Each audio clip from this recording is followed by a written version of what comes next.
Welcome to the Terrible Podcast with your hosts from SteelersDepot.com, where you can find all your latest and greatest Steelers news. It's Dave Bryan and Alex Kozora, always lit, talking Steelers. And now, here's Dave and Alex.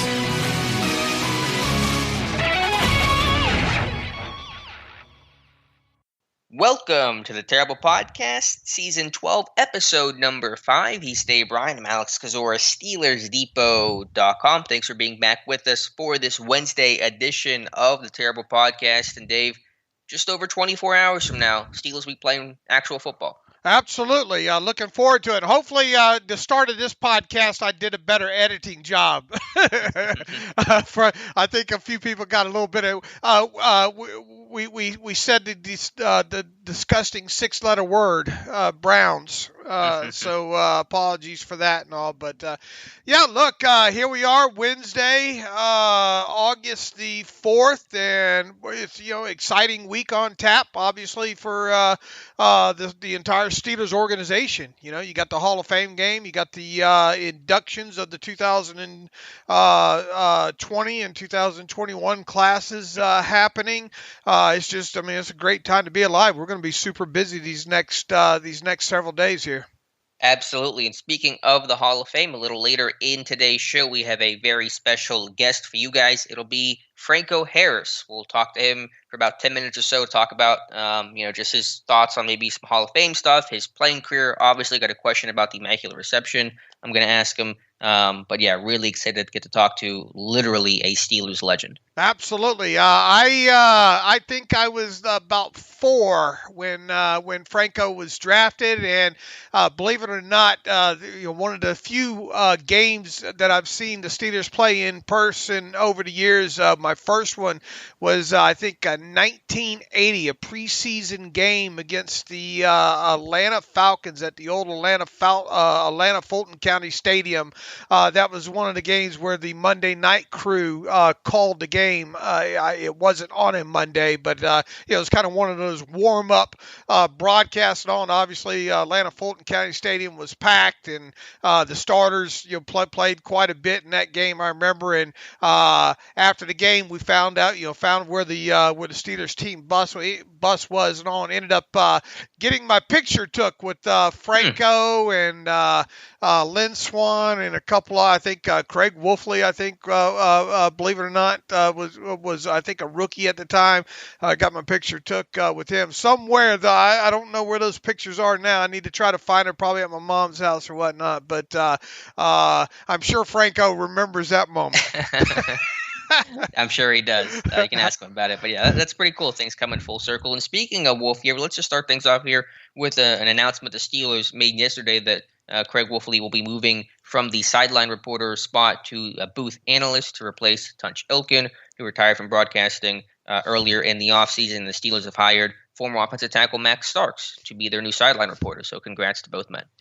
Yeah, going to definitely be a change after all those years. I don't know about you. Every once in a while, I like to, especially in the, we'll see what NFL Game Pass looks like moving forward here. But there were occasions where I found myself going back through a game, the radio broadcast of it, and trying to match up a certain play to get Tunch's thoughts on it.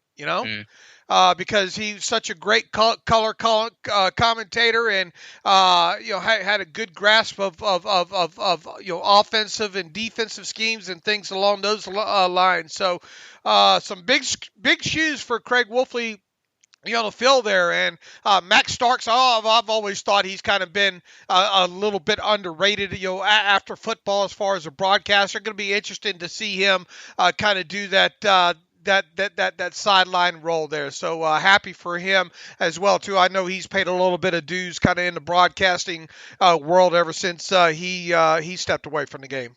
Yeah, if you want to become a broadcaster, become a Steelers offensive lineman. That seems to be the path with Tunch and Wolf and Starks, Ramon Foster, and others. And so that, congrats to both guys. Really excited to hear Max Starks. I agree with you, Dave. I think he's been really underrated personality for a long time now. All right, Dave, let's transition to the Hall of Fame game, which will get played tomorrow on Thursday in Canton, Ohio, against the Dallas Cowboys to kick off the 2021 season. for the NFL. Mike Tomlin had his Tuesday press conference yesterday and said that Mason Rudolph will open the game as the team starter, and also gave some hints about some guys who may or may not play in the opener. Yeah, and he started talking about, look, if anybody's looking for anything fancy or a lot of motion in this game, this probably isn't the game. It's going to be a very scaled down, schematic wise, and that's not new. I just think everybody gets hyped up thinking going to see certain things here, especially in a first preseason game. And Tomlin basically said, look, you're going to be very plain, not going to be too complex in terms of some of the schematics. He said, I think the most important thing is to see who can play football, to see how well people communicate in an effort to do so and collectively together. So going to be a lot of, base fundamental stuff. And as far as the quarterback rotation goes, it's not surprising, right? I don't envision you clutching anything when Mike Tomlin announced that Mason Rudolph would start and that Dwayne Haskins would be second into the game, and then Joshua Dobbs wrap it up there. I think the only mystery really at this point, because Mike Tomlin talked specifically about how Haskins will close out the first half, and then how Dobbs will close out essentially the game, and how the reason for that is they want to see both those guys in 2-minute type situations, which I believe they worked on during the Tuesday training camp practice. So I think the only mystery now at this point is at what point does Dwayne Haskins enter the game on Thursday, and assuming things go as planned, will he or will he not open up the second half after closing down the first half? Personally, and I talked about this on my terrible take yesterday, and really it's been my thought all throughout this preseason or offseason, assuming Dwayne Haskins made it to training camp into the preseason, was play that kid as much as you possibly can, and let him. I like the idea of letting them have that 2-minute drill in the first half against the Cowboys, but I would like to see him have to go through the locker room segment and then come back out on the other side and maybe get a couple of possessions as well, too. I think playing Dobbs in an entire second half sounds a little bit far-fetched, at least based on recent history, I think, of the Steelers there. So that's kind of what I'm looking for. And then that's also kind of the remaining mystery here is when does Haskins enter the game, and how long does he play once he's in the game? Yeah, I strongly suspect, and it's a pretty obvious statement to make, I suppose, at this point, that Haskins will play the most of the three quarterbacks who will play, Rudolph, Haskins, and Dobbs. The question is, as you said, when does he enter and when does he exit? Some of that obviously can be circumstantial. They're not married to a certain point in the game. If Haskins gets his 2-minute drive and he throws 8 passes, then he may not play a whole lot in the second half. If he doesn't get a 2-minute drill or just a one-play thing or whatever the case is, then I'm sure he'll play into the second half. For me, I'd play Rudolph. I think I mentioned this in yesterday's special edition of the podcast. I'd play Rudolph the first 2 series. I'd play Haskins the rest of the half and then the whole third quarter, and I'd give Dobbs the fourth quarter. But I don't know exactly how Tomlin's going to divvy it up, and again, it's going to be partially dependent on just how the game unfolds. Right. Look, if Rudolph and the offense gets out there and they go, unfortunately, 3 and out or something, back to back, or only 7 or 8 plays, you would hope that maybe he'd get at least another series there. On the flip side, I don't know if something happens, maybe they do a 12, 13 play drive to open the game or in the first 2 series and score. Maybe you've seen enough then at that point. So obviously game circumstances will dictate there. And the whole premise, I think, of my terrible take was to look, I fully expect us to come out of this preseason with Haskins logging the most quarterback snaps of any of them. And heck, with the extra preseason game, we might be looking at Haskins leading the preseason in snaps played by a quarterback, and if things go well, maybe passing yards and all that kind of stuff, which will be a huge probably boost to his confidence level, and obviously give the Steelers quite a bit of tape to look at in the process. Which, look, if Ben Roethlisberger stays healthy like we all hope he does throughout this preseason and regular season here, this is the only chance that you're going to get to look at Dwayne Haskins here in these next 4 games. And it makes sense. I mean, obviously, you want to look at Haskins more than Rudolph and Dobbs because those guys a whole lot better than they do Dwayne Haskins. Haskins isn't a rookie, but for Pittsburgh, he's brand new to them. And so you've seen a lot of Dobbs, especially in the preseason. You've seen a lot of Rudolph, especially in the preseason. Now it's time to get a long look and get as familiar as possible with Dwayne Haskins because there's still a very good chance Haskins does not play a single snap during the regular season. That's a good thing, probably, if that's the case, where he just sits the entire season. It means Ben stayed healthy and played well. So this is your opportunity to look as much as possible at a guy like Dwayne Haskins before you have to make a decision on his contract status next year, being a restricted free agent, a low investment to tender him, but still a decision that would have to be made about him and just the future potentially of the quarterback position. Right. The only kind of really future decision that you have, and look, they're in the driver's seat with him right now. They got him. It's rare that you get kind of you normally see this with the undrafted free agents and all, where you kind of get them. I hate to say in that restricted free agent trap, but I mean that's what it is, right? Obviously, if he shows you enough and he sticks around and you want to retain him past this season, because of where he was drafted, I think you just have to put an original round tender on him. Right. Which is cheaper than a first round tender or a second round tender is. And because of where he was drafted in the first round, that's probably going to keep teams away or should keep teams away from him, barring him playing any during the 2021 season and lightening it up that way, So it really is, and I've referred to the situation with Haskins quite a bit since he signed. I mean, this is a lottery ticket you come across. You're walking down the street and all, or in my case, when I was a young kid, you find a pack of cigarettes that someone tossed out the window. That did they leave any cigarettes in it? That kind of thing there. But I kind of related it to a lottery ticket there that you found, and you start in the process of scratching it off to see if you have a winner on that. So this is part of the scratch off process right now, these next 4 weeks. And I would, by the way, back walking the street, say I would find a lot of people that toss packs of cigarettes out the window that would leave 2, 3, 4 cigarettes in the pack. How about that? I'm glad you used the lottery ticket analogy in your terrible take as opposed to the cigarette one. I think it's a little more relatable to the common man. I tell you what was also fun as a kid is, Grandma would always give you notes to go, because back then all you needed was a note, and you could go to the store and get cigarettes for your grandmother. Well, no. What happened to the note? What happened to the grandma? Guess who kept the note after the fact? Mm-hmm. So that, and then another good thing is occasionally you walk to the store and somehow you find that $20 bill just blow right across your path there as you're walking down the street there. So some of those instances come to mind there. That's kind of how I view this whole Dwayne Haskins. It's a weird analogy, I'm sure, yeah. But there you go.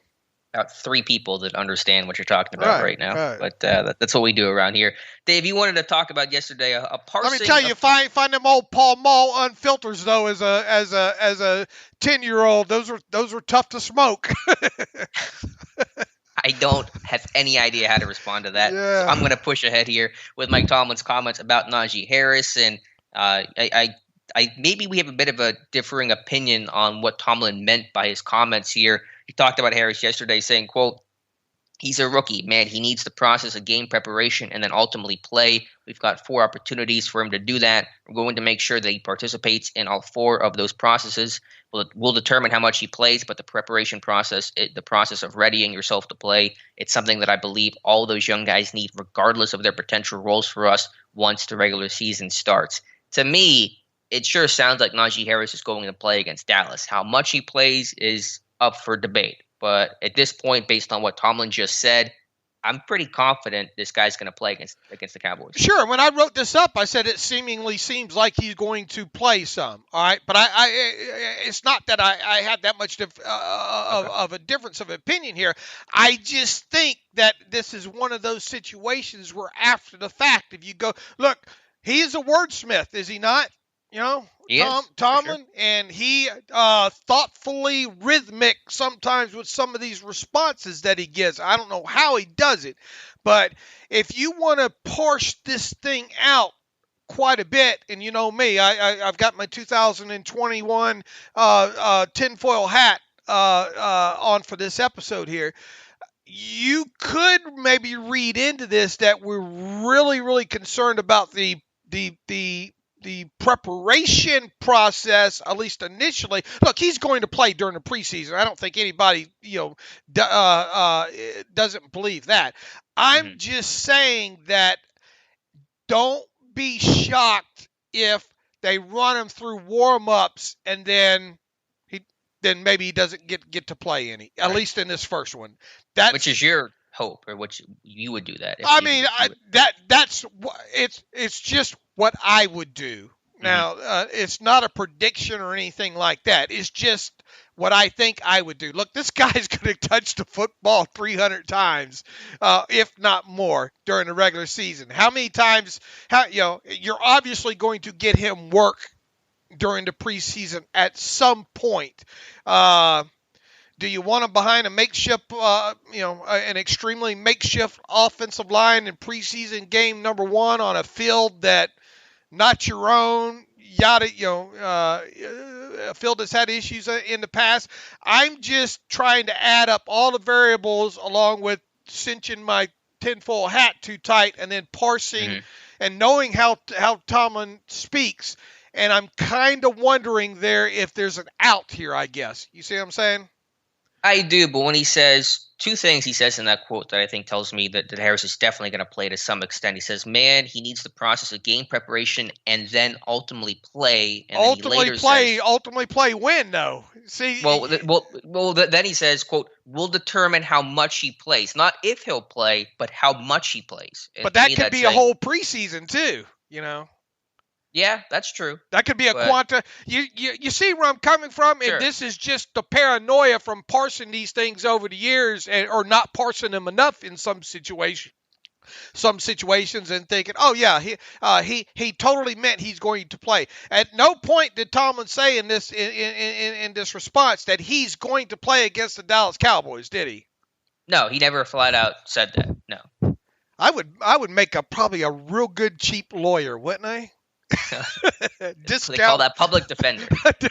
Discount lawyer. I can't promise results, but it sure would probably sound good minus the stuttering. You know the law from personal experience. You have the inside.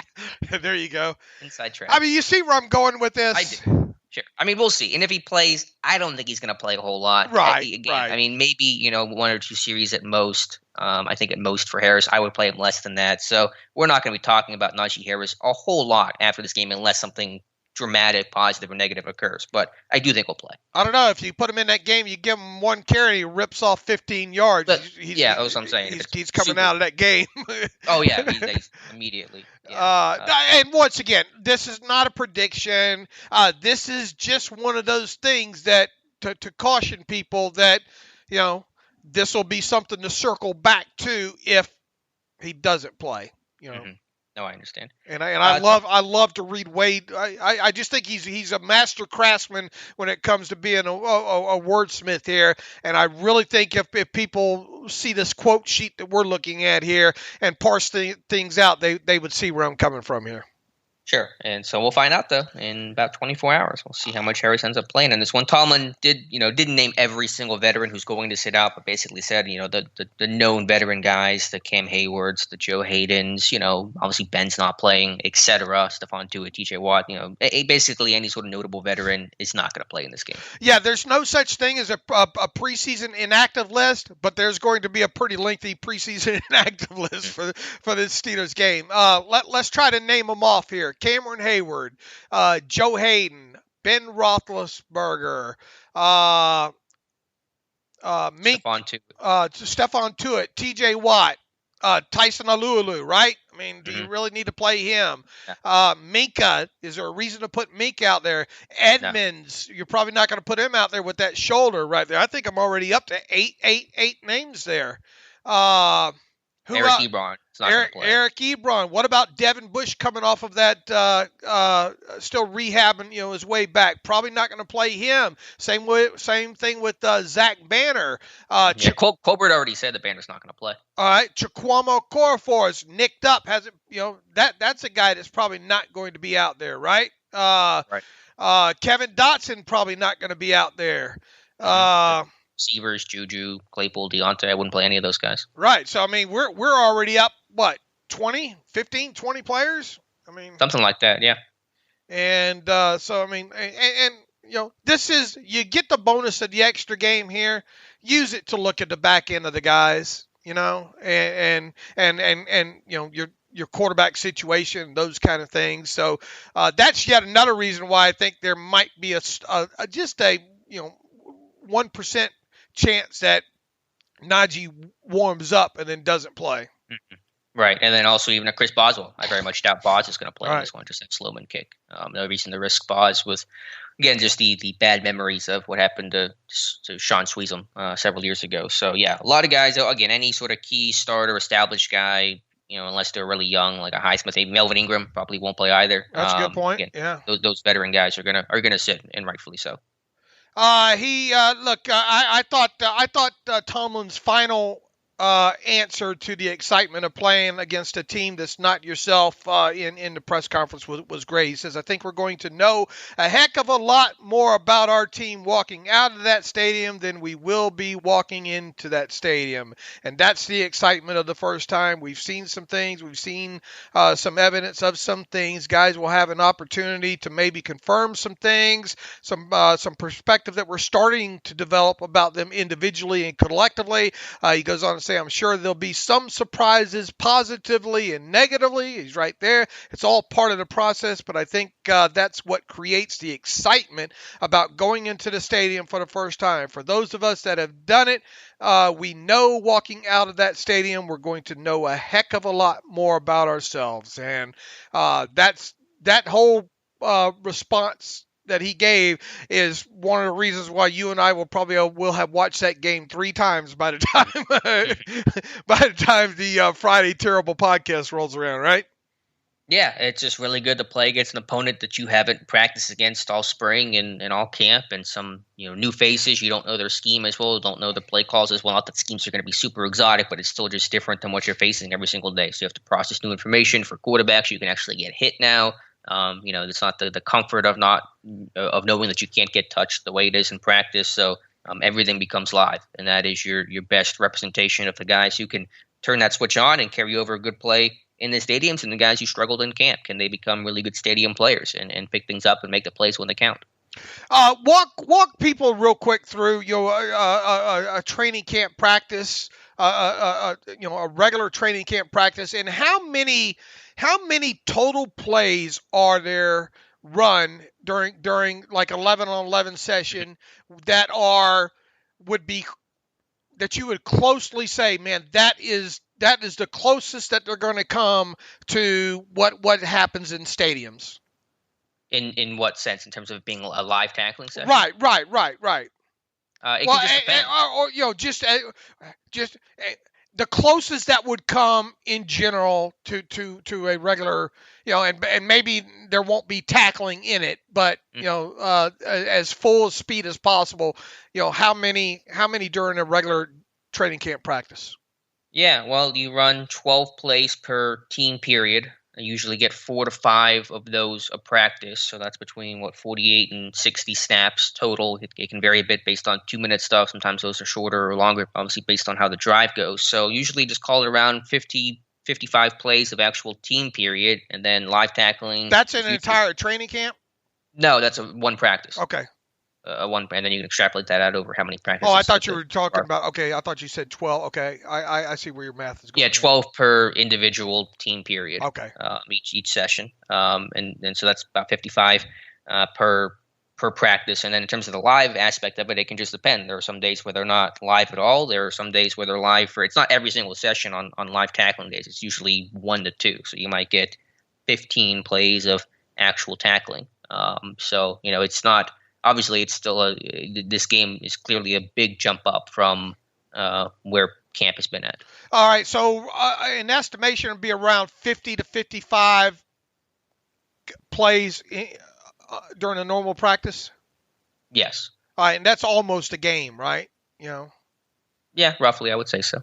Because you have anywhere between 50 to 60 or 55 to 60 or 75 plays sometimes during a game, and obviously if you have your offense and defense both out there, both of them are getting benefit from that. So, all right, that makes sense there. So, I guess what I'm getting at there is and how the reps are divvy up and all along those lines, and with there not being live bullets really flying a lot of the time. You really learn the most during the truer preseason action and all. Yeah, you do, absolutely. And then you have to factor in special teams. That's something that's really hard to replicate in practice. You get bits of special teams usually kind of meshed together throughout the day, and this thing's going to be live, and you got to test conditioning because you're running constantly. You're going to run and cover a kick or a punt, and then go play your side of the ball, offense or defense. Excuse me. So. There's going to be definitely a strain. There's going to be the adrenaline of the preseason. So it's a big litmus test for all these new faces. All right, give us a rundown of what you're expecting. Maybe the top two offensive line, defensive line rotations will be as sort of a preview here. Yeah, it's a good question. First team offensive line, the starters will probably be Dan Moore, Rashad Coward, Kendrick Green. We'll have to see if Trey Turner plays or not. I'd probably give him a series or two like Rudolph just to get him out there in a Steelers uniform. And then Joe Haig will be at right tackle. So that should be your first team, your second team group. Probably going to be Avonte Collins, and then something like maybe Brandon Walton at left guard, J.C. Hassenauer at center, and then maybe B.J. Finney at right guard, John LeGlue at right tackle, something like that, because I don't know if Chaz Green will be healthy to play in this game or not. Even if he is healthy. I would still sit him down. Yeah, I don't know if I don't know which way I'd go with that one there. And defensive line? Yeah, defensive line, I really don't know how they're going to open this thing. Obviously, Hayward Tuitt's not going to play, and neither is Tyson Alualu. The question is, does Chris Formley play, which I think is debatable. It could go either way, and I wouldn't be surprised by it. And then you have Loudermilk and Mondo. So, if we assume that Formley doesn't play, then it should be Loudermilk at lefty end. I think Isaiah Buggs will start at nose tackle, and Henry Mondo at right defensive end. All right. What do you think about Dave Damashek had Jeff Schwartz on I guess his podcast or whatnot yesterday, -3 podcast here. Shout out to Dave Damashek. I think he listens to an occasional episode of the podcast here, and obviously a huge Steelers fan, does great work on the NFL Network and all. Jeff Schwartz evidently said yesterday that he's hearing rookie Dan Moore is going to be the starting left tackle in Week 1 for the Steelers. Thoughts? React to me. I'm just not sure what he bases that off of. Obviously Moore's been the starter so far because the core force dealing with Colbert said he was, quote, nicked up when he talked with Sirius yesterday. So, I don't know, unless the injury is that severe, which it doesn't appear to be. Core force going through individual work. He's not, visibly injured. So I would still expect the core force to be the guy. But I guess if you just were watching practice now and didn't know any better, you might suspect Dan Moore as the guy because he's been the first team left tackle in all of camp. He says, and the quote from Damashek here says, from what he's hearing, rookie Dan Moore is going to be the starting left tackle. To me,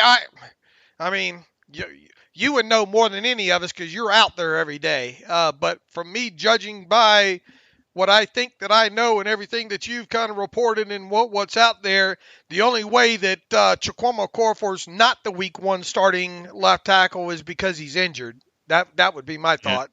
I agree. And Moore, I think he's not been necessarily as bad as some people say, but he definitely has had some really poor moments and has struggled versus speed rushers quite a bit. So I'll be watching that closely, how he handles some of those outside rushes. But if Dan Moore is your starter Week 1, that I think could be a problem for this offensive line. Right. And about some banged up people, I don't think we've kind of cleaned up the housekeeping there. Why don't we kind of run, and it starts with, unfortunately, DeMarcus AC tearing his ACL during practice. So we probably expect a roster move here coming up. And who knows, maybe by the time we get off this podcast today. And the other backside of that might be the Steelers signing a tight end, right? Another tight end.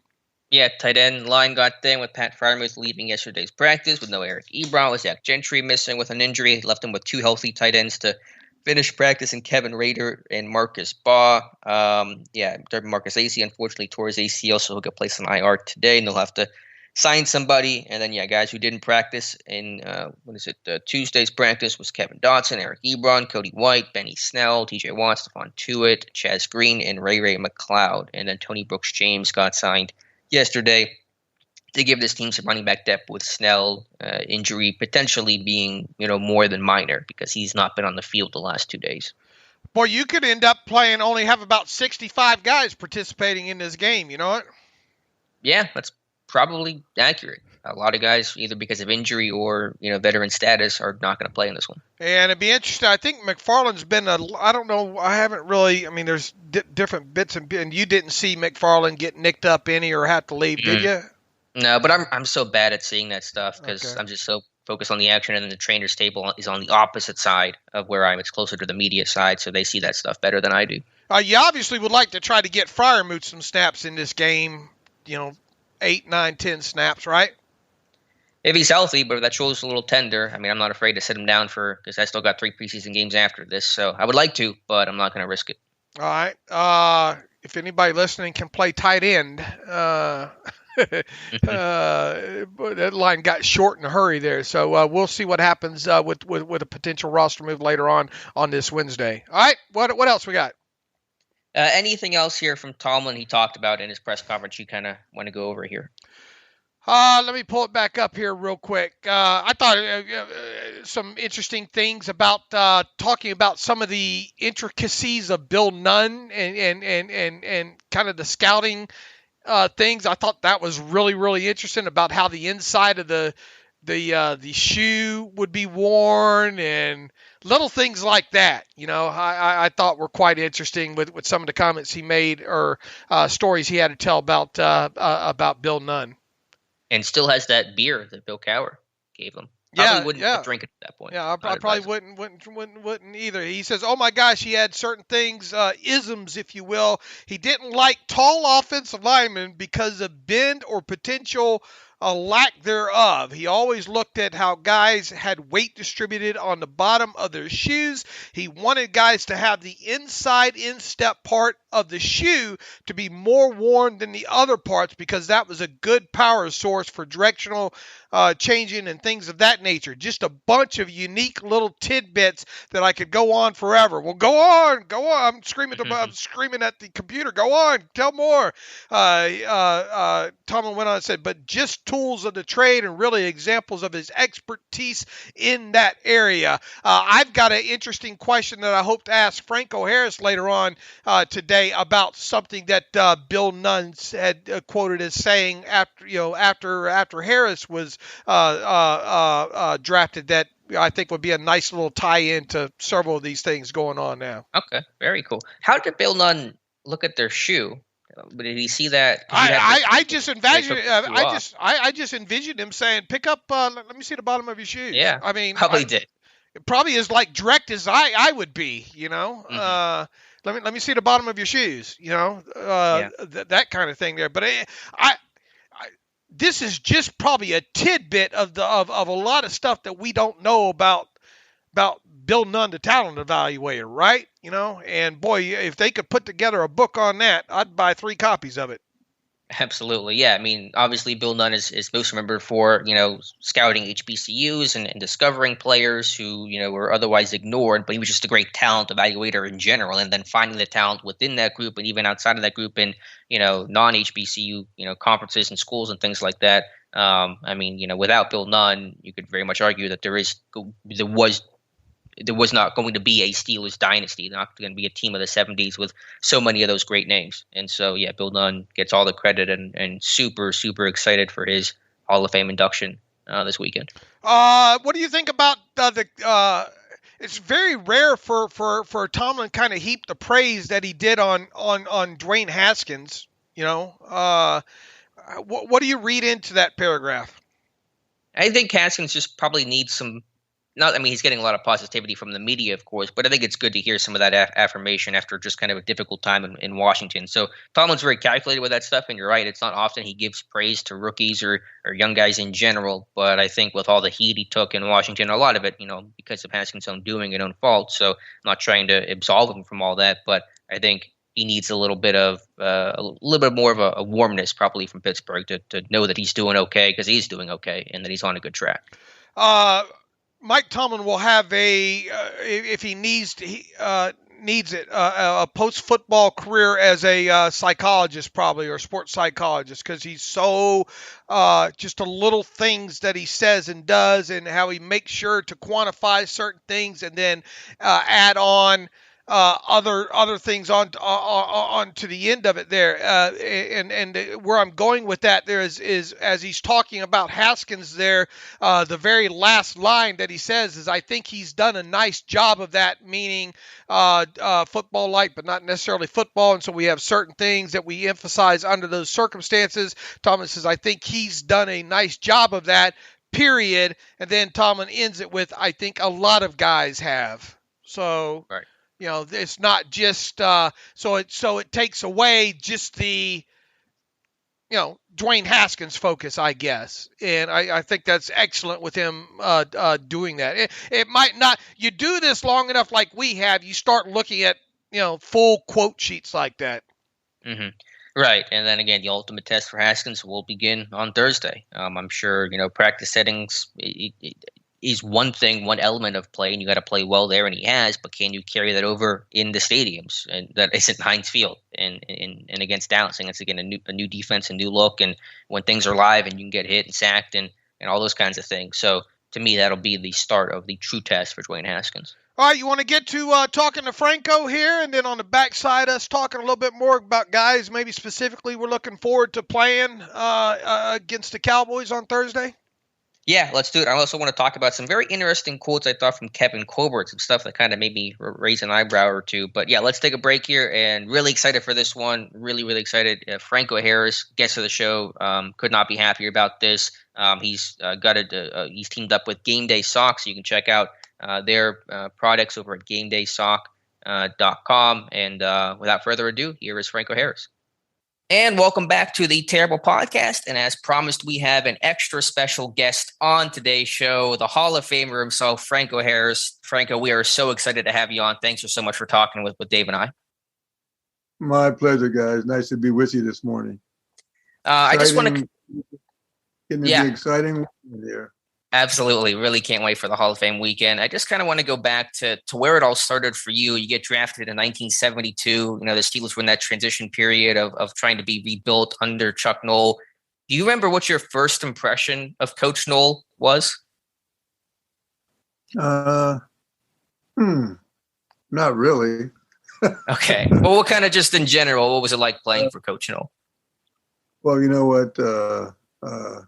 Chuck Noll's our head coach, and it filters down. We had a great coaching staff, and my position coach was Dick Hoke, who I just love that guy, just wonderful guy, and Chuck was set the tone for us and helped develop us to who we became, and it all started with Chuck. I mean, he set the foundation for that, and he kept that, that level the whole way through. And the 70s was, no one saw it coming, and it was one heck of a run. Absolutely. You talk about being fun and great football. The city was going crazy. Steeler Nation developed. And one of the things that really makes me feel proud is that here it is, like just about, 50 years later, and we have another teammate from the 70s going into the Hall of Fame. How beautiful is that? Mm-hmm. You know, Yeah. That we still have teammates going in still. So that shows you what type of team we had and the makeup of our team. Absolutely. Yeah. Donnie Shell, Bill Nunn. I'm just long overdue, but really glad that both of those guys are getting the credit that they have deserved. And we feel there should be a couple more. I think Andy Russell should be in there and L.C. Greenwood. Absolutely. Yeah. So Dave's been talking about getting LC in the Hall of Fame for a long time, and he deserves as much as Joe Green, and that's still current. Absolutely. You talk about the fans going crazy back in the 70s. The first time they really went crazy was in 72, the Immaculate Reception, the play that you're most well known for. At the time, did you? You weren't even born. I was 4, Franco, if that makes you feel any better. Okay, were you one of the people who jumped onto the field out of the stands? No, I was born and raised in Pensacola, Florida, so I was miles away at 4 years old when that happened. Oh, okay. In that moment, Franco, did you immediately have the sense of how iconic a play that would be, not only for the Steelers but NFL history, or did you not realize that until later on in your career? You know what?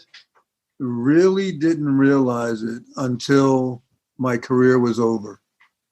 That was 1972, and if you think about it, so much was going on during the 70s.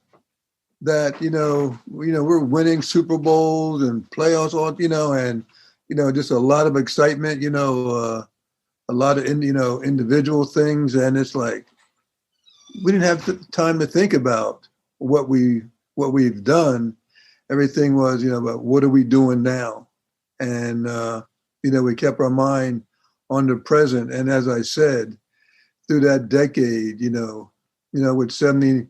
79 and beginning in January 1980 was our 4th Super Bowl, and so that whole decade was just a ton of fun and accomplishments, and we didn't think back. It's funny because I think about that sometimes, where we didn't sit around and talk about what we did, what we accomplished. Mm-hmm. That wasn't part of it. But once we start looking back when I retired, especially going into the Hall of Fame, right?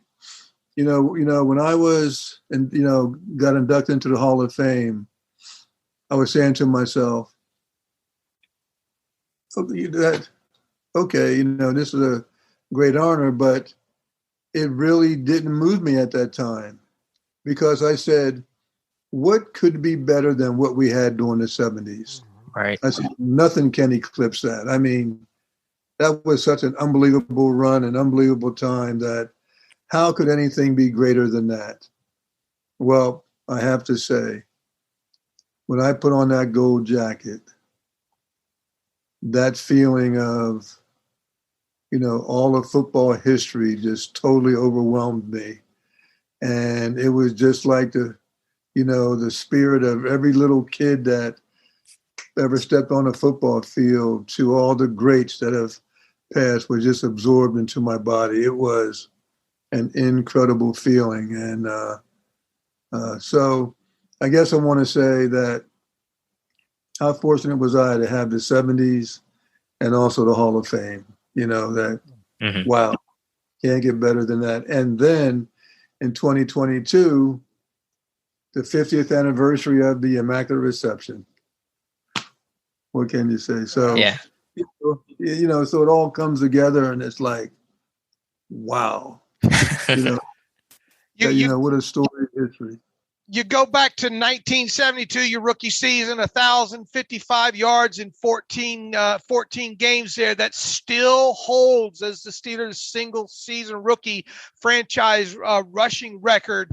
I bet if I would have told you that it would still be the record all these years later, you probably wouldn't believe me. In fact, if you look at across other franchises, I think only the New York Jets have an older rookie rushing record holder than the Steelers, and that, of course, being you there. Is this 2021 season with Najee Harris, Franco, is this the year that look, they have 17 games now to do it?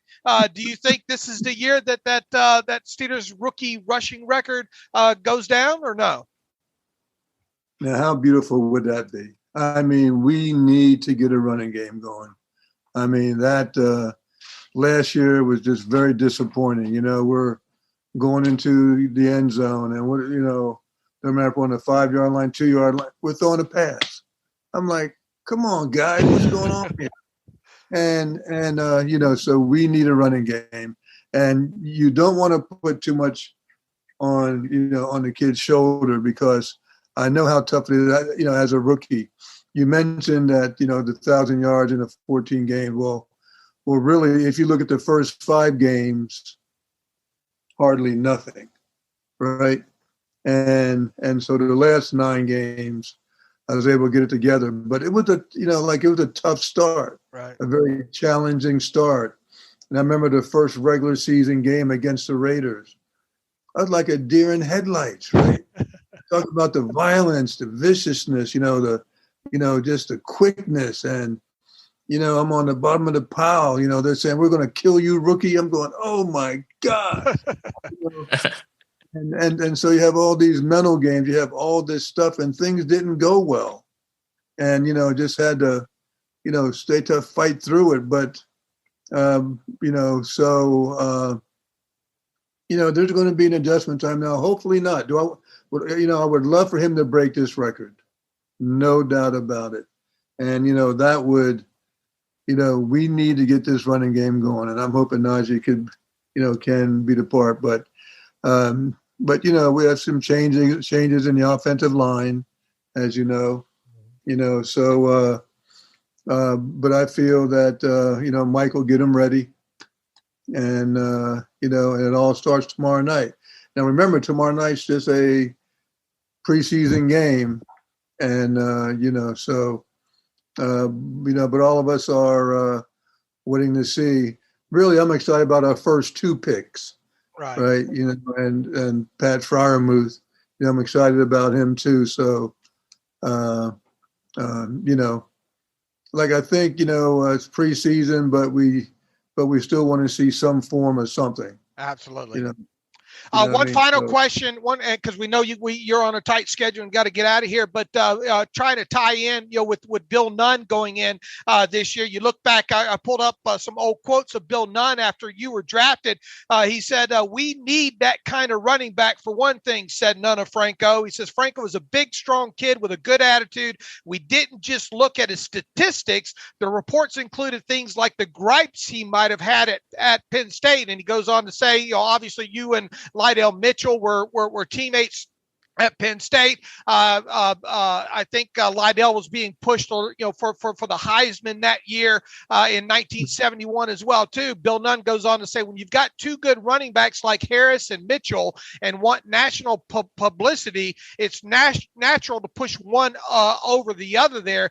And he says, maybe that happened with Franco. He says, maybe he was unhappy because of it. He says, we consider those kind of things that were intangibles when it came to drafting Franco. So I guess my kind of question is look, the intangible things with Steeler draft picks were way back there with Nunn and Blustow and all like that. What are some of your kind of earliest memories about maybe Bill Nunn in maybe either the scouting process or right after they drafted you? Do you have kind of any quick stories on Bill Nunn and that whole process? Well, and even before that, I just want to say that, now they even question if you draft a running back in the first round. I did. I admit it. So in 72, you would have questioned me. Probably not back then, because the game was obviously a lot different. It was very, very run-centric back there, but guilty as charged. I'm one of those that kind of question sometimes. Now, look, later in the first round, and Najee is as advertised. I mean, fantastic college career, but I would like to go ahead and say guilty as charged, but continue on with Bill Nunn and all. Bill Nunn is just a beautiful human being, and like the Steelers brought him on. We know the history of that, and then for him to do the scouting of colleges, especially the historically black colleges and universities that he would scout and give reports on, and it really made a difference. And a big example of that is our teammate going in this year, right? Donnie Shell, and and so Bill Nunn has had a big impact, on our team during the '70s, but also the whole NFL. And as I tell people, how good does that feel, knowing that another inductee is from our team of the '70s? Come on, I mean, how special is that? That, and it sure makes me feel good about the team that we have and the teammates that I played with. That at this point, close to 50 years later, our teammates are still being inducted into the Hall of Fame. I mean, that says a lot. And our scouting department, which Bill Nunn was a big part of it, made a huge difference back then. So when you look at our '79 Super Bowl team, right, all of them were draft choices. And how unusual is that, where every member of our team was a draft choice? So, no, the '70s were pretty special. And, but it's something that, that not for people to live in the past, but, but let the past be your friend and to help you, not to, have it in a negative way, but, like let those moments help. Mm-hmm. It was an incredible team, an incredible. Oh, go ahead. Oh, and also I want to say, sure. And also we want fans to look good from head to toe, but the toe part is Game Day Socks. Yeah, I was going to ask you about that, Franco. I know you partnered up with Game Day Socks. How did you get involved with them, and where can people find more about the product? Well, I'm involved in the business as one of the owners of the business. And, we just want to have our Silver Clean technology, which prevents odor and antimicrobial protection. And we said, what's one of the most smelliest parts of people?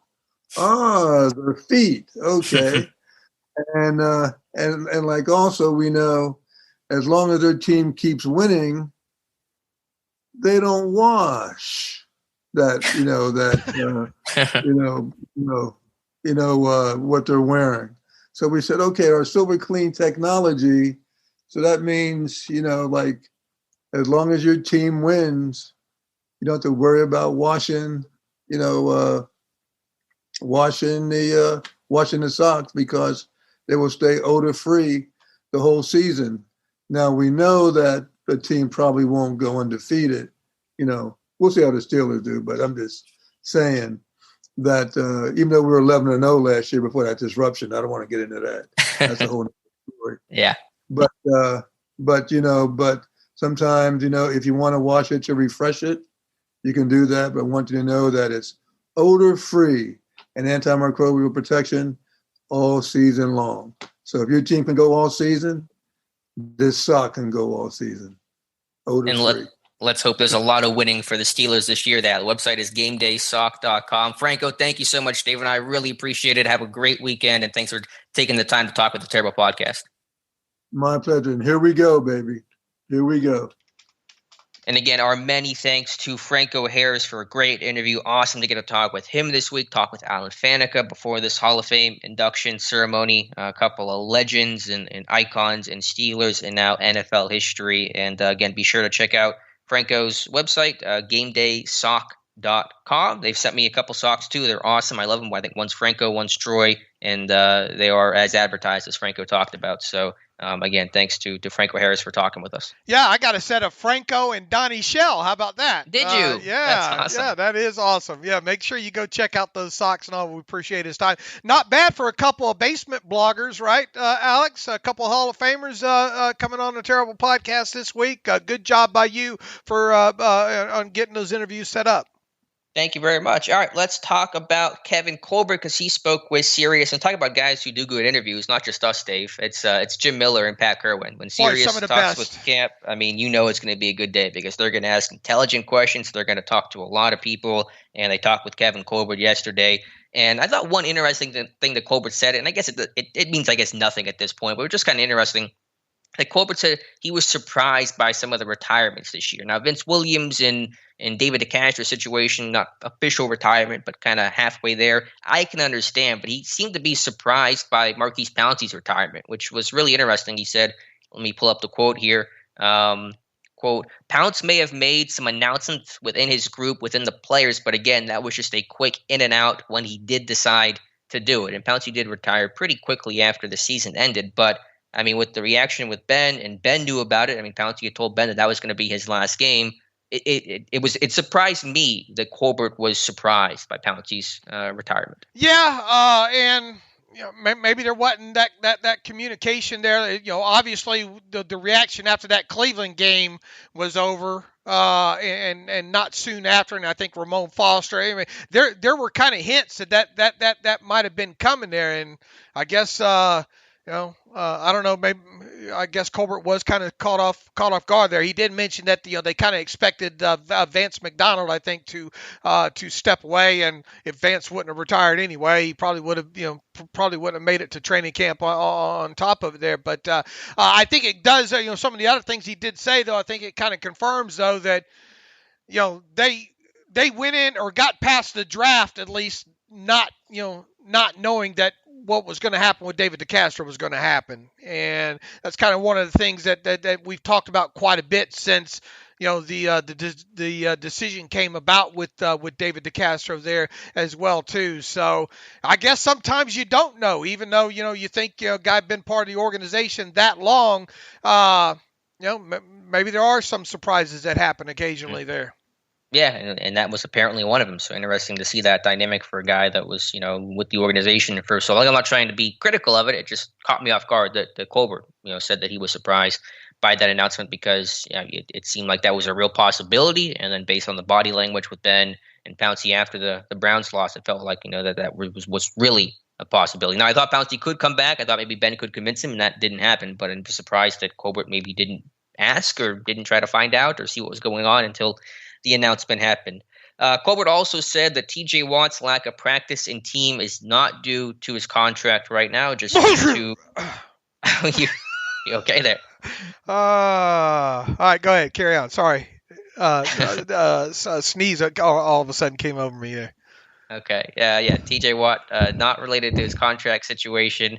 So that's what Kevin Colbert said. I don't know what the truth is. I'm not sure if there's a small injury. It doesn't appear to be. I don't know. I think probably most likely, Dave, it's just because they have this extra week of work, and they're obviously Watt's not going to play in the Hall of Fame game, so they're just kind of letting him have a big on-ramp into the season since he didn't work out with the team for most of the spring, aside from the mandatory minicamp. So I'm not worried about it, but Colbert is refuting the idea that Watt is being held out of team drills because of the contract situation. Yeah, I think you got the idea with my sneezer where I'm going with that there. But look, why not kind of call it what it is or what we think it is? And I have no issue with any of this. I have no issue with them taking it, if indeed that's the case, taking it easy on Watt, especially you got an extra week here. And look, this is your prize edge rusher, a guy that's on the path, a potential Hall of Fame, a guy that probably should have been already a two-time defensive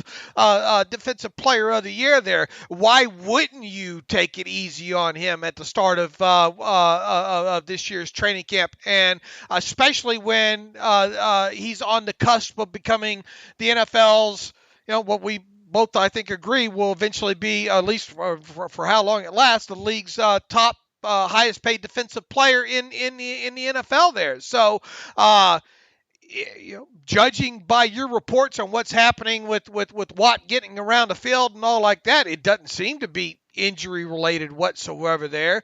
Why not just come out and say, look, we're just going to take it easy on Watt. We've got contract negotiations going on right now. It is what it is. But to say, I think one of the quotes, I think, was it Mike Pursuta had, talking about, veteran guy and early in camp, that's fine and dandy if you didn't have other veteran guys like Cameron Hayward and Joe Hayden and Tyson Alualu and those guys going through the process as well.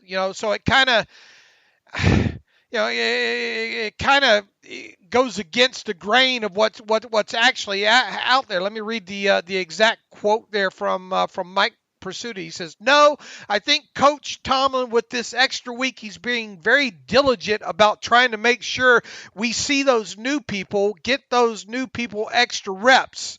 It goes on to say, "We know the vets." Well, if that's the case, then why is Cameron Hayward out there? Right. Why is Joe Hayden out there? Once again, this is not me. I'm not taking any issue whatsoever because look, and as I wrote in this post as well too yesterday, this is a business, man, and TJ Watt's got to look out for his best interest right now as well too. To have a silly, accidental, one of those things happen that results in a serious injury, God forbid, just weeks ahead of you or days ahead of you potentially signing, becoming the NFL's highest paid defensive player in the league.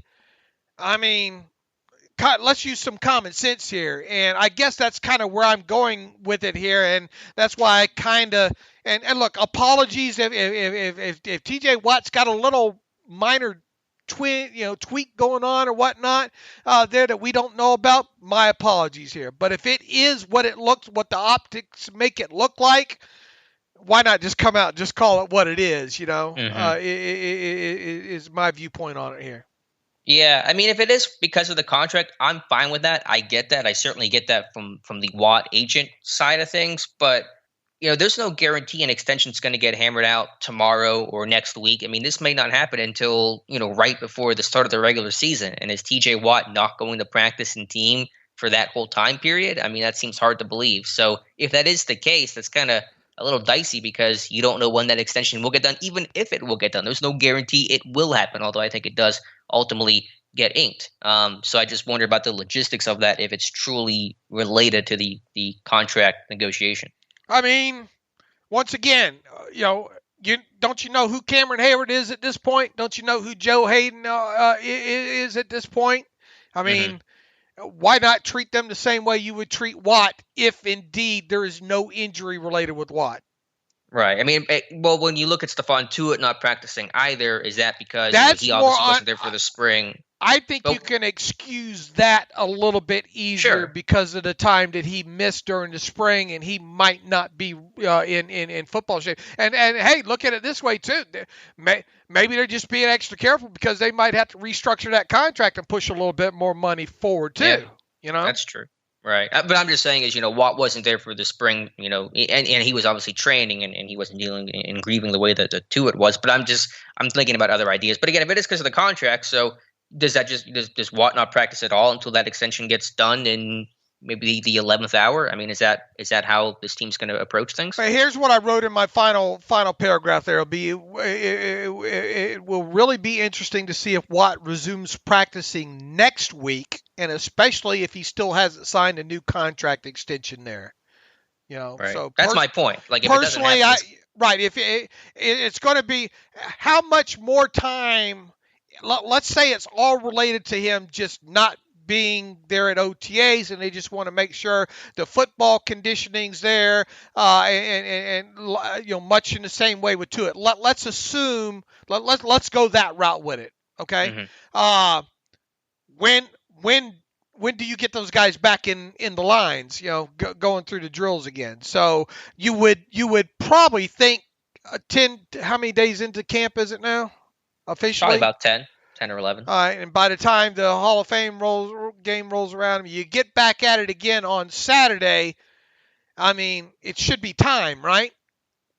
Right. Yeah, that would make sense. And again, if it is because of the contract, that's fine. But the same question applies. When do you get him back in there if an extension has not been reached yet? Or do you just not get him any of those kind of reps until an extension occurs, even if it doesn't occur until September? I tell you, if I'm CAA, his representation, he's not doing it. He's sitting on a bunch of trash cans up until he signs that thing. Now, right. It's because I don't know. I'm a little bit more forgiving when it comes to players and contract situations and making money in the NFL because it's not for long, baby. And you got to get it while you can get it, and you got to, I'm not a fan of holdouts, mind you, but I'm okay with a guy saying, look, I want to take it a little bit easier here until we get this thing done, especially if it's a first contract, sure. Generational changing contract, which is the case with TJ Watt here, So I think, if I'm his agent, that's what I'm going for. And if I'm one of the Watt boys, I listen to my agents, Sure. Yeah, I'm not critiquing it at all from either side, and especially not Watt's side. I just wonder the logistics of it if this thing goes on and drags out for another couple of weeks. Right. Who knows? Maybe we get back to work on Saturday there, and you're tweeting out there what looks like Watt's going through a full practice, and if that's the case, he still hasn't signed a new deal. Hey. Then maybe it was just part of the process of ramping guys like him and Stephon Tuitt up. Maybe that's the case there, and then and if not indeed any injury related, then apologies to Kevin Colbert. Or maybe his pads come on and maybe his wallet gets a little fatter as well. Maybe those things will coincide. The pads come on and he signs the contract in the same day. Who knows? Right. That'd be pretty cool. I mean, I understand we're getting into some minutia here that really doesn't really matter. No, we're parsing comments here, but who else does that? Yeah. Minutia, it doesn't really matter was the working title of the terrible podcast. We went with this one instead. Sounds a little bit better. Well, I mean, yeah. not really. I mean, terrible, but I mean, I get it. Yeah. All right, let's talk about the Hall of Fame game and our kind of preview of that and some players we're looking for in particular. Again, all eyes will be on Dwayne Haskins. He should get the bulk of the time at quarterback. He's not going to start, not going to finish, but he'll play the healthy middle portions of this game. Who else are you going to be paying special attention to in this preseason opener, Dave? I wanted to go kind of maybe the non-rookie aspect of it here, right? Okay. Because obviously you're looking at all the rookies. Right, because I think rookies are a given here. Guys like Kendrick Green, man, we're going to be paying a lot of attention to him. Pat Freiermuth, if he gets out there. I mean, the whole rookie class in general, the undrafted guys, that's a layup in my opinion. So I want to kind of go over some non-rookies here. I think we both agree that probably Chukwuma Okorafor is not going to be in this game. Kevin Dotson. So unfortunately, that's a couple of offensive linemen that we're not going to be able to talk about. What about a guy like Anthony McFarland? If healthy enough to play, that's a guy that didn't get a lot of run, obviously, during his rookie season. There's been some highlights that you tweeted about. I think on the offensive side of football, that's the guy that I think most non, when you talk about non-rookies, that a lot of eyes will be on. And I think the other player, obviously, on the offensive side of the ball that should have a lot of eyes on him is an obvious one, too, Dwayne Haskins, right? I mean, we talked about him at the top of the show, a guy that, man, should and could and likely will log the most quarterback snaps for the Steelers in this game. Defensive side of football, it's probably easy to know which some second year guys, which way I would go with that. Really interested to see Carlos Davis and the time that he gets in this preseason game. UG3, which we'll have, I think we already have a lot of quotes from yesterday up on SteelersDepot.com. I think you're going to be a few more from him today up on the site as well too. He says, doing better with that back injury and hopes to put that behind him. This is a guy that, man, what is the key qualifier we have had with UG3 for all of this offseason, Alex? If healthy. If healthy, man. If he can stay healthy, man, what a nice boost, I think, to that inside linebacker depth chart there, and that in special teams. So that's a guy I'm very intrigued to watch. Who is one other young cornerback we have talked about since the end of last season?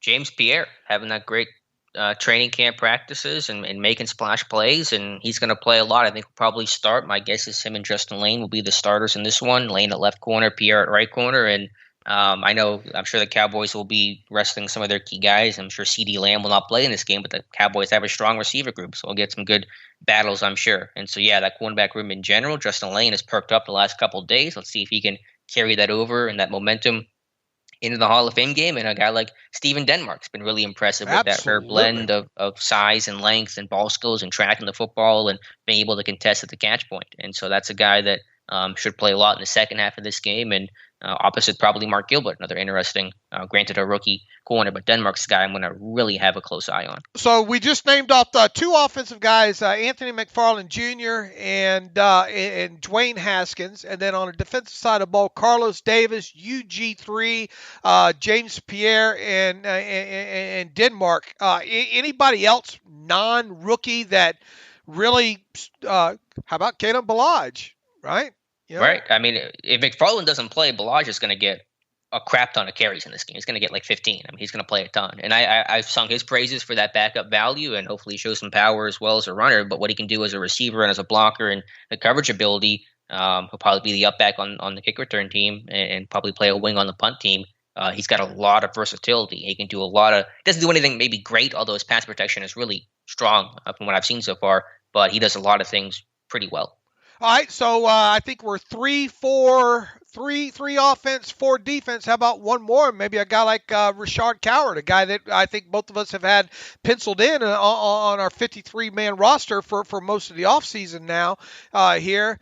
That's a guy that's probably going to start at left guard in this game. That should be a nice fourth one to add, fourth offensive player, non-rookie to add to this list, right?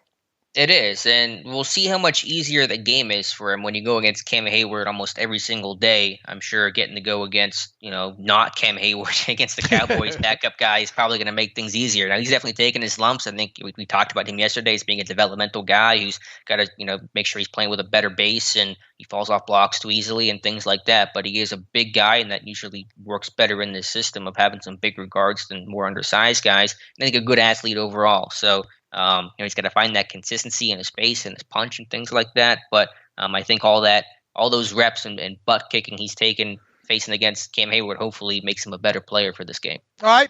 Anybody else non-rookie that we're 4-4? I mean, obviously a guy like Arthur Millette, we'll be watching him. I'm sure he'll play, get some time. Oh yeah, Antoine Brooks, the other guy he's competing against there. So there's a couple more non-rookies that we'll be paying close attention to.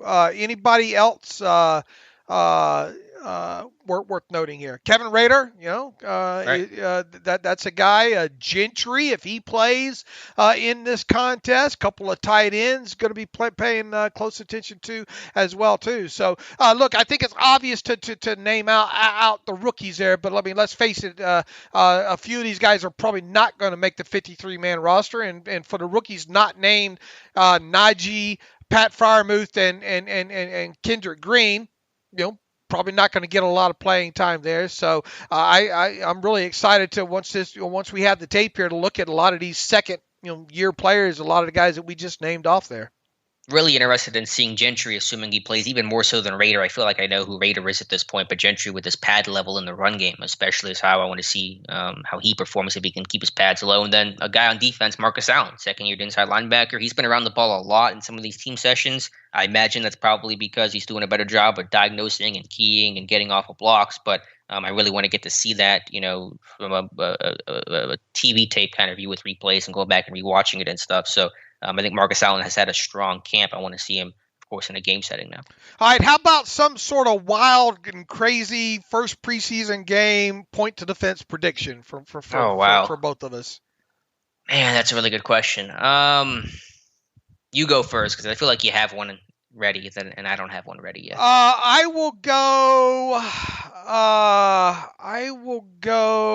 a plus 35 air yard reception by James Washington from Dwayne Haskins. Ooh, I like that. Maybe for a touchdown. I don't want to go that far, but I think Washington probably going to get a little burn. Maybe with I would hope that they give him somebody out there, Haskins, somebody with a little bit of experience to work with. Maybe a time or two.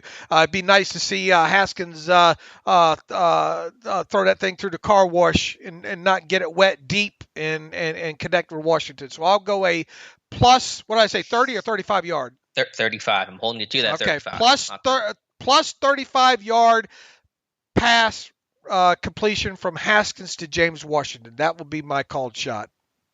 I will call my shot and say Steelers corners pick off at least 2 passes. One of them will be from James Pierre and the other from Steven Denmark. Wow. All right. Nice. I like it.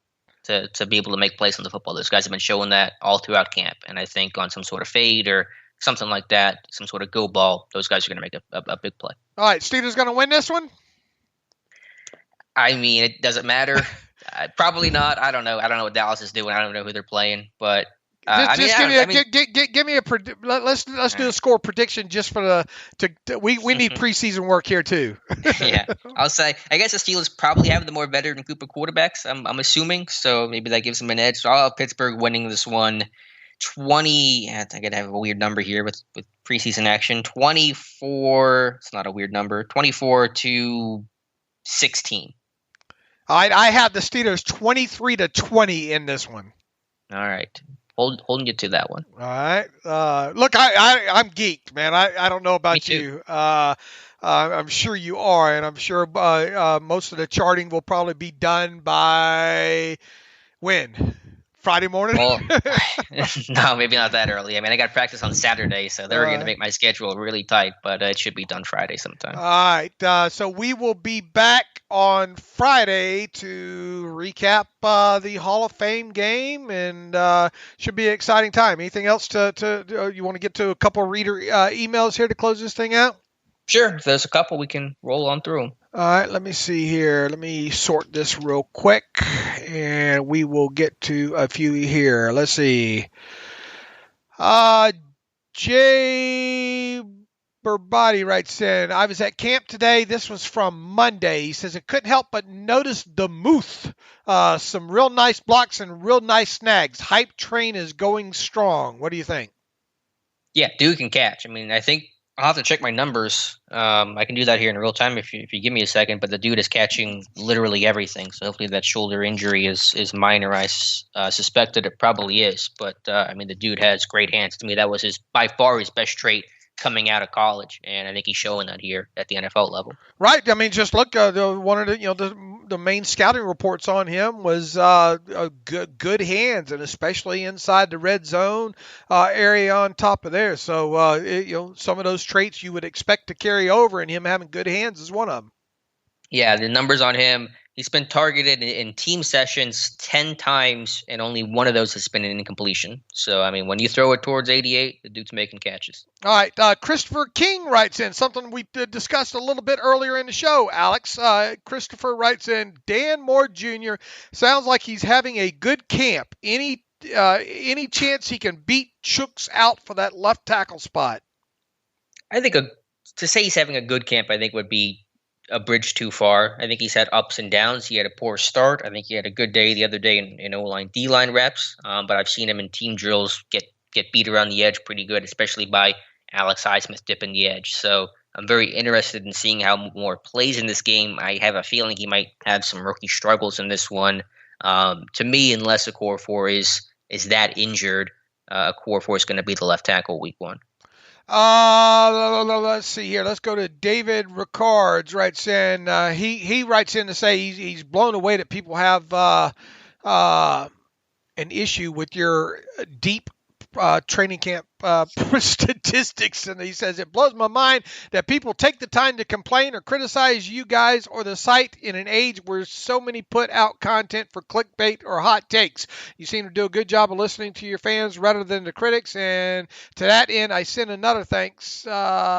Anyway, he thanks us for all the detailed stuff. He says, if you get to any reader emails this week and want to include this when your comments about Colbert caught me a bit off guard the other day. He says, I believe this was the Sunday post-practice episode. I try to be realistic, optimist with the mantra of in Colbert we trust. I think you both agreed that the roster was not as good as last year, which would be a valid criticism of the job he's done. Well, sometimes you got to work with what you got to work with, However, I think that's a very short-run approach. In the long run, you can see him trying to make the most out of Ben's last remaining years while keeping the team competitive afterward. I think more apt question might be, do you think there is a GM out there who could have handled the situation better than Colbert? He says, in my mind, they sold out to try to win a Super Bowl last year. With the inevitable loss of Dupree, it was always going to be tough. He says, I agree that they could have drafted a tackle, but once Nelson used the hostage line,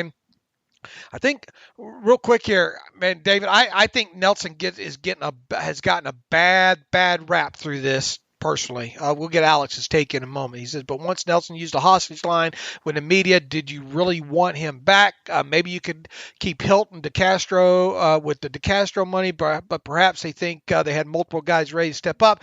This is getting into what ifs, but in any case, thanks again. Man, where do you want to start with that? First of all, nobody plans for losing $25 million or roughly in salary cap space to a pandemic. All right, that's first and foremost. I buy the idea that, and always have, that Colbert tries to play for the win now, but also not sell the franchise down the river for future years there. As we've talked about several of these things, I think they knew they were going to lose Dupree and Hilton regardless of what would have happened this offseason. I think they were probably prepared to lose Juju as well, too. In a normal situation there, but it ended up getting him back. I think Steven Nelson gets a bad rap through all of this. I think they got themselves in a situation where they were going to need some cap money there. They made it kind of leak out there that we're willing to trade Steven Nelson first. Once that didn't move along, if I'm Nelson, I'm the same way. Hey guys, what are you going to do here? I just think Steven Nelson gets an incredibly bad rap. I understand why it went the way it did there, but how do you feel about that aspect with Nelson, Alex? This was not Steven Nelson's fault, in my opinion. No, it wasn't. And he was itching to get released because, remember, there were a couple of veteran corners who were getting paid that were getting cut as well. I think AJ Boye and the Tennessee corner. The USC kid. A return guy. Yeah, high draft pick. I can't remember his name right now. I know who you're talking about, though. Right, but that happened right. Steven Nelson's sitting around seeing the deal that kid get. Adoree Jackson. Yeah, Jackson. So, I would be now. Look, can anybody do things better? Should he have picked up the phone instead of use social media? Yeah, look, we all make mistakes on social media with the optics and all like that. But I still contend that Steven Nelson did nothing wrong in all this. And look, he was going to get cut anyway. It was just a matter of when that was going to happen if they couldn't trade him. Mm-hmm. Yeah, I don't want to rehash that situation too many more times because it's all, what are you going to do at this point? But to the bigger question, I think that was asked about, could another GM have done a better job than Colbert? Who knows? That's an impossible question to answer, obviously. I think Colbert made the best of a bad situation, so I don't know if any GM would have come in and made this situation look amazing. I think there were some moves I disagree with, the Nelson release and, just some stuff like that, especially I've made clear. But I think you hit the nail on the head, Dave, when you said, or the reader might have said, that last year was the year they were going all in, and that was kind of the year to do it. And they can still be competitive this year, and they can still be in the hunt for sure, but 2020 was the year, and obviously they fell way short. And I don't view it as as Colbert sacrificing anything last year, though. Do you? Do you view of anything that what they did a year ago as thinking, man, he sold this franchise down the river by going all in last year for the 2020 season? Did you see anything out of the ordinary or anything that made you think, man, he took his shot and he missed, and here we are? No, it was less that, but just more the realization that group was going to get that this roster was not going to be as good this year as last year with all the inevitable free agency losses of Mike Hilton, Bud Dupree, potentially Juju at the time, et cetera. Another group's another year older, all those kinds of things. So it was just more the realization, that was the best roster that they had assembled. The young guys you had drafted years ago, like Bud Dupree, had finally kind of reached their prime, and so that was the chance to win it all and make a serious run, especially in a year when Tom Brady was finally out of the AFC. And look, here you I hate hypotheticals because, man, you move one piece of the puzzle, then we got to go back and look at 80 other pieces of it. If this, then that kind of scenarios. That's why it's kind of it's hard to get into those kind of questions that we get. But if there's no pandemic, and there's the salary cap ends up this year being what it was projected to be, $25 million more than it ended up being. How does that change how things would have gone this offseason? Right. Yeah. Again, you could reverse engineer this thing a million different ways, but we talked about it last year. Last year was the year to do it. It made that Browns loss all the more painful, and this year's roster I don't think is quite as strong, and it certainly is a tougher schedule and a tougher division. All right, David, thanks for the question there. Hopefully we addressed that maybe properly there. Let's get to one more here from Steeler Hawk 47. He says, I'm loving the training camp special podcast. He says, Sirius NFL channel would be smart to have you guys on as commentators occasionally. He says, they get so many things wrong that you have already discussed. Look, I will always pimp at least Pat Kerwin and Jim Miller's show. I think those guys do. Now, do they miss on some things occasionally with their analysis? Yeah, because look, they have to cover all 32 teams. I only have to only have to cover one here. But I will tell you, if you do not have the series, and they are not sponsors of this podcast or whatnot, but I've always been a fan of pimping their talk radio and the quality of content and interviews that you get on Sirius NFL channel more than anywhere else. So for him to kind of put us in the same breath of Sirius NFL channel, especially when it comes, look, I mean, you're not going to find any more detailed stuff than Alex puts out. Although we have gotten some complaints, right, Alex? You need to up your game a little bit, it seems here, Alex, when it comes to training camp reports here. But I appreciate the comment. I'm just obviously giving Alex a hard time there. He says, I live in Buckeye country, flat out. Haskins has the talent to be the Steelers starter. In parentheses, he says, if you recall, he beat out Joe Burrow at the Ohio State University. He goes on to write, Colbert is right. Haskins came out too early and into a less than ideal situation in Washington. I think one of the key things that Colbert said that we'll probably write about today is, and maybe Matthew already did, he says, he's the captain second year, I think, with Washington. What a huge Tomlin said that. Mm-hmm. What a huge anvil that was around his neck. And I think you and I have hit on that a few times there. Boy, having the weight of the entire franchise on Haskins' shoulders those first 2 years as a young kid just had to be tough on him. He says D.C. area is also where he went to high school. Generally not a good idea for a 20-something athlete to be dropped into his old stomping grounds with a ton of money. That's Steeler Hawk writing that. He says it made for a perfect storm. He says coming into the situation like he is now in the Berg will allow him to focus solely on becoming a pro quarterback. He is a baller, and signing him may be remembered as one of Colbert's best moves. All right, let's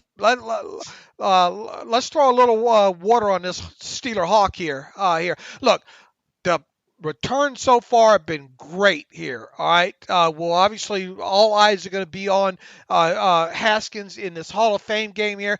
One of the things that I think worries me the most about Haskins so far is the actual play on the field The reading of the defenses and stuff like that is a red flag. Okay. Number 2, can he grow up? Period. And if you want to put that on the field, off the field, what have you, the pressures that come along with playing the quarterback position, both on and off the field, and being a former first-round draft pick and having the money that he got right out of the chute are great. I think we've already maybe, I don't know what happened in Las Vegas recently. I don't want to know. All right. But him being able to, the maturity aspect is not all of a sudden going to go away this preseason. So, is he a talented kid? Does he have a rocket arm? Yes, but that's why I think Alex has made sure to say, all right, let's not put him as a future quarterback here just off of a couple of good week of training camp practices here. This is going to be a process this summer here, and that's why one of the reasons I want to see him play a lot during the preseason here. And another reason, just everything that I stated there, let's not rush to throw this guy into anything more than what we've seen so far. Alex? No, I agree 100% with everything you said there, Dave. I think the reader's points are valid about the pressure that he was under, maybe Washington not being the best environment for him. And so going to Pittsburgh where the pressure is off you, where you're not the guy coming in and you're just Dwayne Haskins. You're not Dwayne Haskins, savior of the franchise. I mean, I think that can certainly help. But let's see him in a game. Let's see him tomorrow and kind of take things step by step before we start talking about the best signings ever. Because I think James Ferrier, Ryan Clark, those guys were pretty good pickups as well. And look, and regardless of how he plays, what happens in these next few preseason games, all right? How does he handle being, let's say, either number 2 or number 3 quarterback throughout the season, and how does he handle himself on and off the field? When the spotlight's not on him. This is a very important season for Dwayne Haskins past the preseason, and this assumes that he plays 0 snaps during the regular season. There is still part of this process that he has to make it through, right?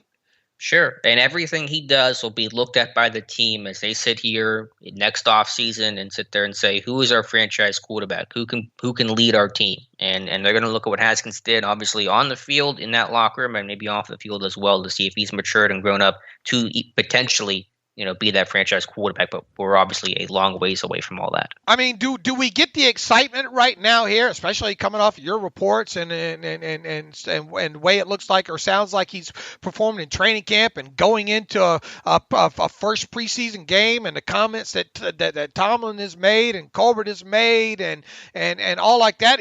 I mean, yeah, we totally get the excitement here that fans have. I mean, but on the flip side, This is a one step at a time. Remember, just 2 weeks ago, we were thinking, can he make it to training camp, right? Well, that's what I was going to say. No one's talking about Vegas stuff or Devin Bush's tweets anymore, are they? Those things have all been quickly forgotten about. Right. And not saying that it's all part of this process here, right? Mm-hmm. Sure. And the next part of that process will be Thursday, and we'll see what happens and go from there. I'm not going to try to get too high or too low on things because, this game could change a lot. And so we're not going to make any proclamations about it, knowing that things can and will change over the next month. Look, is the end game absolutely huge here? If this guy can get past all this and I mean, you basically steal away a first round quarterback that can be your starter for the next few years? Absolutely. I mean, the potential end game here is could be franchise changing, but we're so far away from that right now. So the next thing that I'm worried about, and the next thing Alex is worried about, the next thing the fan base should be worried about is how does he play Thursday night against the Cowboys? Mm-hmm. One step at a time. That's it. All right. Feels like we got a lot done here.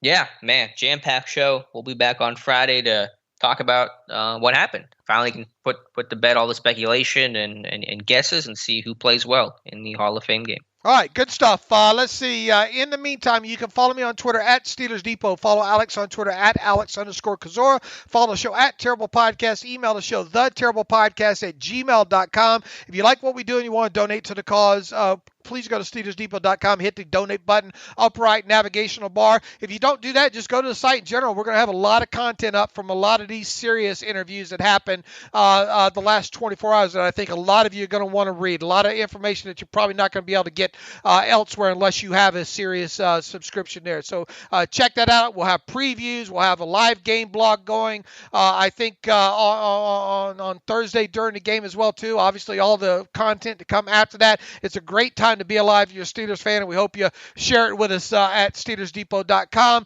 If you like an ad-free subscription, go to SteelersDepot.com. For $25, you can have an ad-free, year-long ad-free subscription to the site as well, too. So Alex and I will be back on Friday. And as always, thanks for listening to the Terrible Podcast with Dave and Alex.